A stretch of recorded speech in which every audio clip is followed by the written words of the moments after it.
નમસ્કાર દર્શક મિત્રો, ધ લોકસત્તા શોમાં આપનું સ્વાગત છે। એક મહિલાને ફોન પર એક અજાણ્યા નંબર પરથી કોલ આવ્યો। મહિલાને કોલ કરનારાએ પોતાની ઓળખ એક આરબીઆઈ ઓફિસર તરીકે આપી। ત્યારબાદ આરોપીએ મહિલાને કહ્યું કે તેમનું ક્રેડિટ કાર્ડ બ્લોક થઈ ગયું છે અને બાદમાં મહિલાના એકાઉન્ટમાંથી 72 લાખ રૂપિયાની ઉઠાંતરી થઈ ગઈ। શું છે સમગ્ર મામલો, આવો જાણીએ। ઘટના અંગે વાત કરવામાં આવે તો કેરળની 72 વર્ષીય વૃદ્ધ મહિલા અચાનક સાયબર ઠગાઈનો શિકાર બની ગઈ। સાયબર ઠગોએ આ વૃદ્ધ મહિલાને ખૂબ ચતુરાઈથી શિકાર બનાવી અને તેમના બેંક એકાઉન્ટમાંથી 72 લાખ રૂપિયાની ઉઠાંતરી કરી લીધી।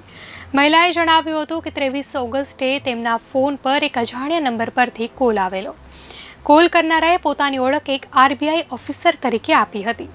ત્યારબાદ આરોપીએ મહિલાને કહ્યું કે તેમનું ક્રેડિટ કાર્ડ બ્લોક થઈ ગયું છે।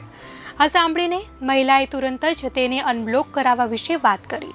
ત્યારબાદ મહિલાને બીજો કોલ આવ્યો, જેમાં કોલ કરનારાએ પોતાની ઓળખ સીબીઆઈ ઓફિસર તરીકે આપી, પણ તે વાસ્તવમાં એક સાયબર ઠગ હતો। તેણે મહિલાને તમારા પર મની લોન્ડરિંગનો કેસ દાખલ છે તેવું કહીને ડરાવી।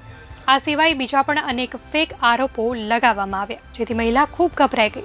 મહિલાને જણાવવામાં આવ્યું કે તે પોતે ઓનલાઈન રહે અને કોલ પર જ રહે। ત્યારબાદ મહિલાને થોડા સવાલો પૂછ્યા અને કેસની તપાસ ચાલુ હોવાનું કહ્યું।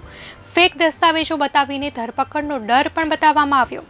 આ ફેક તપાસ દરમિયાન ઠગોએ મહિલાની બેંકની વિગતો ચતુરાઈથી મેળવી લીધી।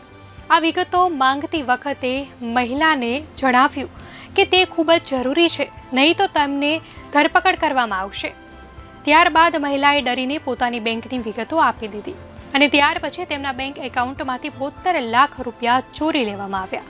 સાયબર ફ્રોડથી બચવા માટે મહત્વપૂર્ણ છે કે તમે કોઈ પણ અજાણ્યા કોલ્સ અથવા મેસેજ પર આંખ બંધ કરીને વિશ્વાસ ન કરો, તેમજ કોઈને તમારી બેંક ડિટેલ્સ કે બેંક તરફથી આવતો કોઈ પણ ઓટીપી ક્યારેય પણ શેર ન કરો અને અજાણ્યા મેસેજમાં આવેલા લિંક પર પણ ક્યારેય પણ ક્લિક ન કરવું।